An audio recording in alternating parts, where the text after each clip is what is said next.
महाराष्ट्र राज्याचे लाडके उपमुख्यमंत्री अजितदादा पवार यांच्या शोकसभेसाठी आपण सर्वजण उपस्थित झालात। आम्ही परवा कोरुंडी येथे प्रचार दौऱ्यासाठी उपस्थित होतो आणि तिथे एक मोबाईलद्वारे आलं की अजितदादांचं विमान कोसळलं, पण अजितदादांना किरकोळ जखमी झाले असं पहिल्यांदा आम्हाला कळलं आणि त्यानंतर 2 मिनिटातच असं कळलं की अजितदादा पण त्याच्यामध्ये गेले।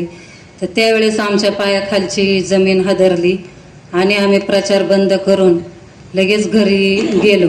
पण आमचा विश्वासच बसत नव्हता की अशी घटना दादांच्या बाबतीत झाली म्हणून। त्यानंतर दादांचा एवढाच परिचय आहे का ज्यावेळेस दादांची मनसरमध्ये सभा असायची त्यावेळेस मी नारोडे गावातून ग्रामस्थ असतील, माता बहिणी असतील यांना त्या सभेसाठी मी घेऊन जायची।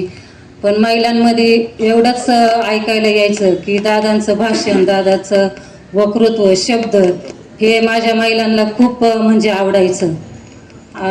आणि त्यानंतर सगळ्यांनाच एक हळहळ झालेली आहे। आज प्रत्येक महिलेच्या, ग्रामस्थांच्या, सर्वांच्या डोळ्यात परवापासून अश्रू आहेत।